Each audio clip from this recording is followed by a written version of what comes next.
Life in the medieval period looked like lots of different things to lots of different people. Your place in society could dictate everything, from what food you ate, where you could go, how educated you were, and even how long you were likely to live for. Across this series, we'll discover what life was like for those that worked, those that earned, those that learned, and those that played in medieval England.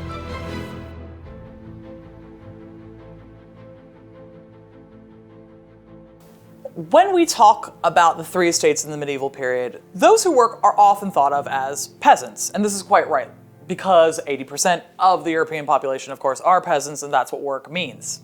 However, there's also a number of workers who belong to one of the most powerful and influential groups in medieval Europe. These are the guilds. A guild is a really interesting institution because it's sort of halfway between what we would call a union now and halfway just a sort of monopoly. Guilds exist to say that someone can or cannot partake in a particular industry. You might be a fishmonger, you might be a leather maker, you might be a goldsmith. All of these, particularly in London, would require guild membership in order to take part of them. That you can't just decide that you're going to move to London and start selling fish. It's something that's protected very heavily in order to make sure that benefits go to people who are in a guild. Guilds exist across Europe and they also exist across England. So in any of the big fancy medieval cities like York or Norwich, you'll also find guilds.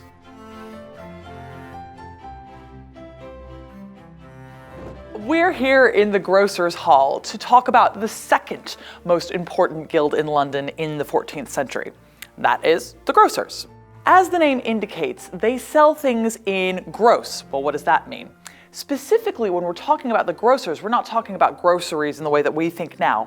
We're talking about spices. Spices in the medieval period, and indeed into the early modern period, are one of the most expensive and important commodities in Europe. So the grocers are able to command prestige and power, as befits someone with a hall like this, because they're bringing in absolutely tons of money to the City of London.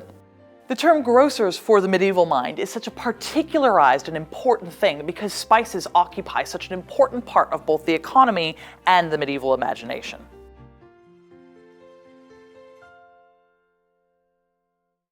There are now about 110 guilds in London, though that was not true of the medieval period. And oftentimes when we talk about the medieval guilds, we're talking about what we call the Great 12. And they have a specific order because guilds love to rank themselves. So they are mercers, grocers, drapers, fishmongers, the goldsmiths, skinners, merchant tailors. That all depends on what year you ask that in, because they trade off every other year. Both of the guilds were incorporated in the year 1327, and we don't know who was incorporated first. 8. The haberdashers, then the salters, then the ironmongers, then the vintners, and then the clothworkers. All of these people have associations overseeing their particular trade and making sure only some people can come in and out. Beyond trade, these are also massively politically important people. In order to be a part of a guild, you also have to agree to be a city alderman, which means that you are one of the people who votes for and can become the Lord Mayor. The fact that London has a mayor is really interesting in and of itself, and it's specifically tied to the power and prestige of guilds. They are seen as so rich and influential that they need to have a say in royal matters. So the Mayor of London speaks for London in general, but what that means is that he's actually speaking for the guilds in front of the king and on par with members of the nobility. The Grocers Guild specifically, up until the year 1345, had already contributed 10 mayors of the City of London. This is just a little taste of exactly where power presides in the city.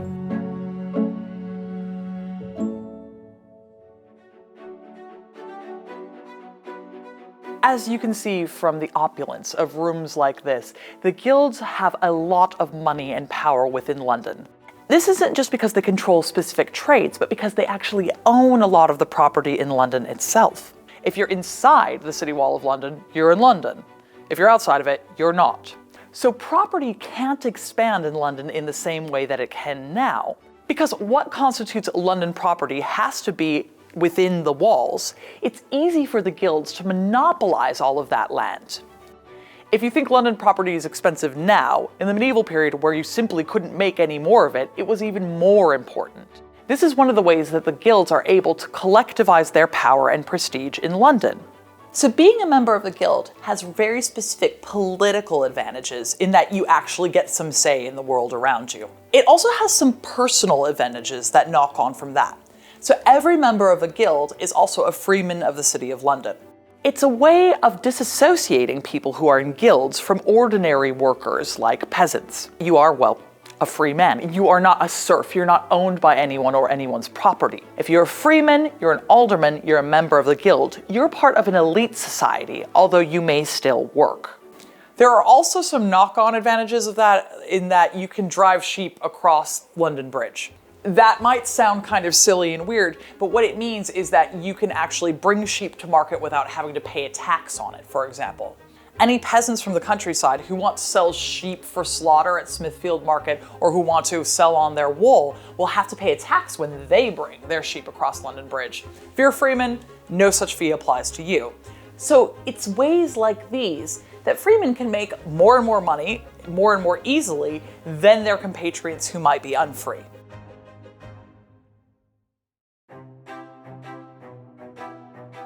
For the most part now, the Grocers Guild is a charitable and social organization where you can come have a really amazing banquet, obviously. But what I really love about this incredible place setting is all these hints to the medieval period and where this company was originally established. In particular, I'm obsessed with these camels.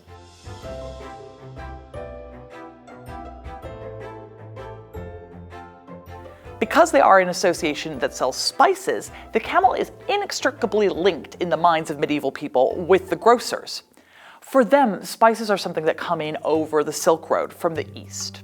Maybe these spices are coming all the way from East Asia. We know that there are, for example, Indonesian spices in regular use in medieval Europe.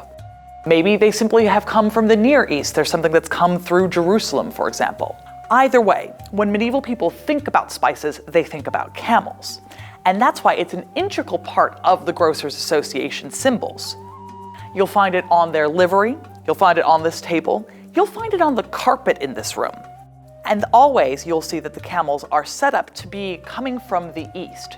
So here is where we would have the chairman of the table sit, and all of the camels look as though they're coming from the east from that perspective.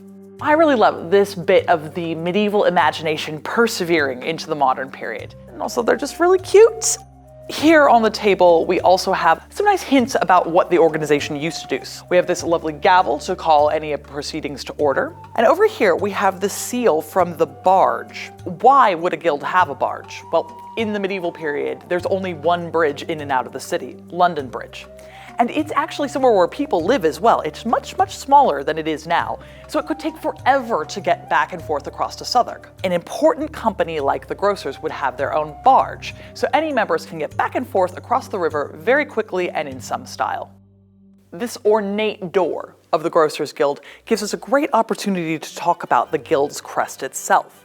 At the top, again, we see this camel coming in from the east, but what's quite interesting on the guild crest itself is the clove. Of course, it's a reference now to the spice clove. But in the 14th century, that's not what clove meant.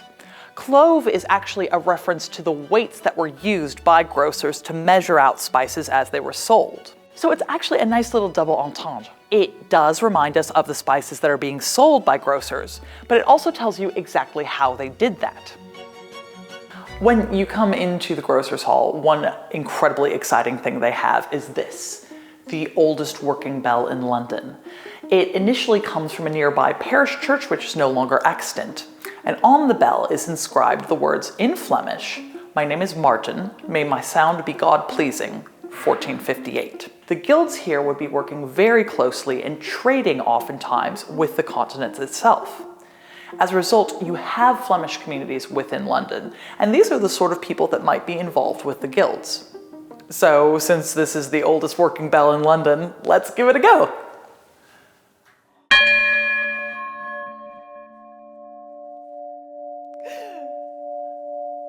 I mean, it's pleasing to me.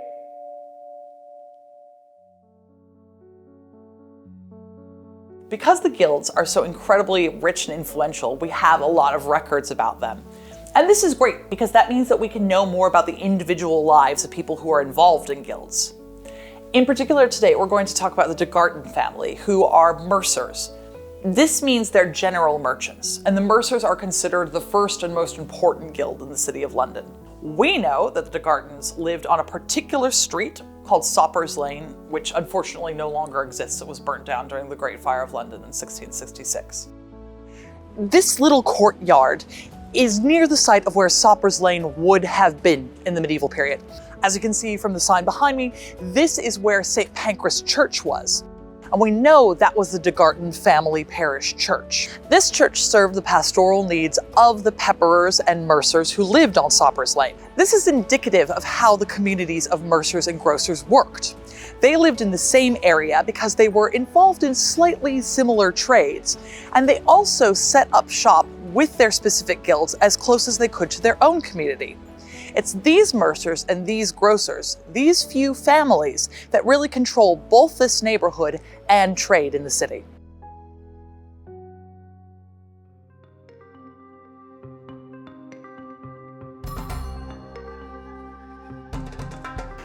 This is the actual Mercer's Hall, and it's interesting because it's just across the street from where Soppers Lane would have been. So the de Garten family would have had a very, very easy commute, if you like, between their own home and the Mercer's Hall itself. However, whilst the community of mercers is very close to the hall itself, that isn't where they go about their day-to-day business. In the medieval period, the majority of actual business dealings will take place within a family's own house and household. They have their own offices there, they probably have their own store. That's the sort of place where you see day-to-day business taking place.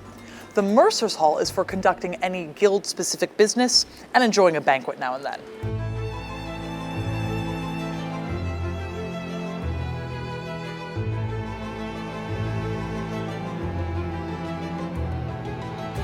Walking just a few more minutes away from Soppers Lane in the Mercer's Hall, we then encounter this, the Goldsmiths' Hall. It's a reminder of how dense the number of guilds in the City of London are. You can't make it more than a few streets without running into another one.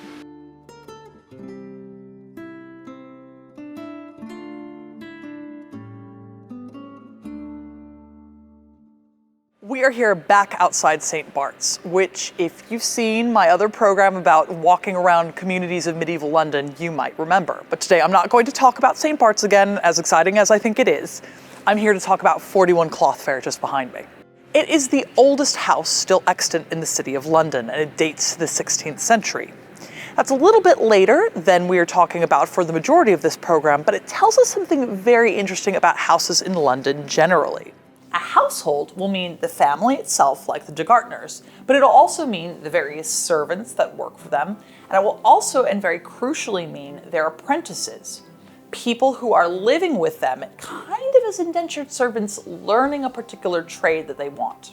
We know that the de Garten family brings in apprentices specifically from Lincolnshire quite often to learn how to be a mercer. So a household is also not always just one house. It might be a series of houses that are around an enclosed courtyard in the middle of town. 41 Cloth Fair is just such a place. It used to be a collection of 11 buildings around a centralized courtyard just over here.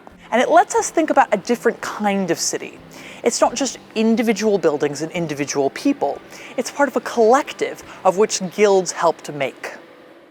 The de Gartens are one such really influential and rich house. We know that they have servants. We know that they have apprentices. Why do you have apprentices? If you want to get into a guild, there are only 4 specific ways of doing so. If you're lucky enough to be born a de Garten, that's the number 1 way to get into a guild, just through patrimony.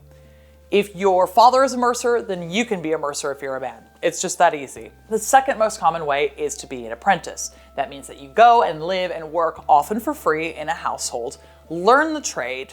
The family therefore gets the benefit of your work and their help, and then you can set up once you pass a mastership and you can be a member of the guild itself. The third way that you can join a guild is what's called redemption. Redemption is interesting because it sounds like it's probably a punishment, and it's kind of shown to be like that, and it's framed in that way.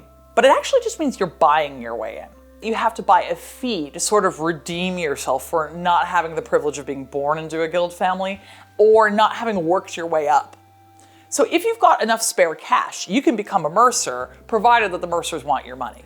That's redemption. The fourth way is through invitation, and that is really uncommon. When we say that someone can join a guild through invitation and that it's a rare honor, who is it who is invited into a guild? Well, here we have a great modern example of that in the Grocers Guild, when we see on the table King George III's domed tanker.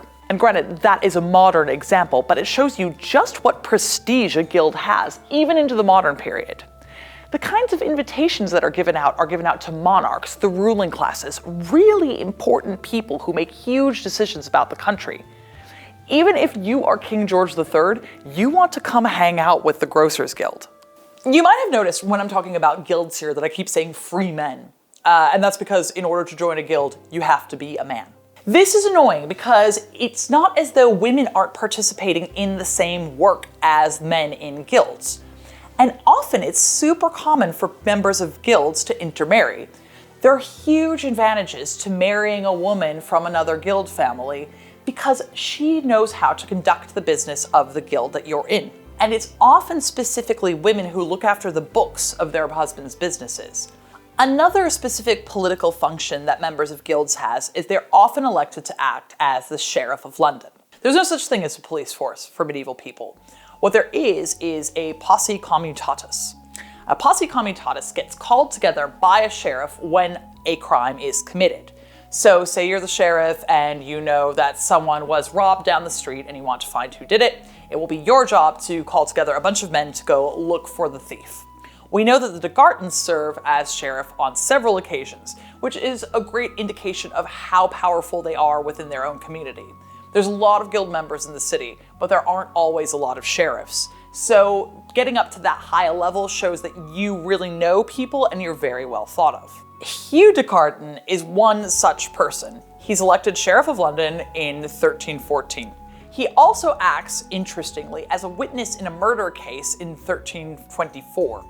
Someone was just murdered in the middle of Soppers Lane, and he was called on to act as a witness and tell everybody what happened. A terrible scene, but something that does happen from time to time.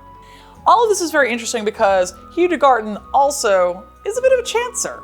Even though Hugh himself acts as sheriff and he's considered to be an upstanding member of the community, he himself at a point in time joins a gang and robs a neighbor for £200 of cash. This is an absolutely unbelievable sum of money.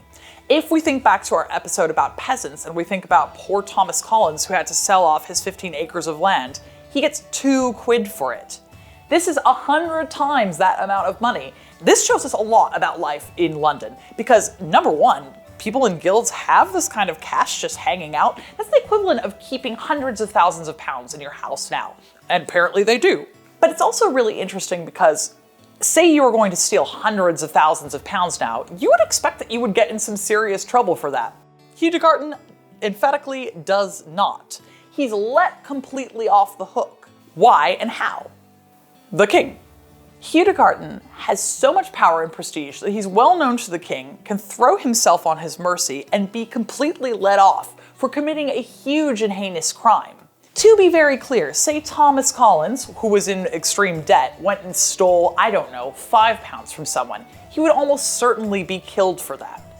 However, Hugh Degarton can be accused of a much, much worse crime and absolutely nothing is done to him as a result. He is so wealthy and well-connected that he does specific services for the king.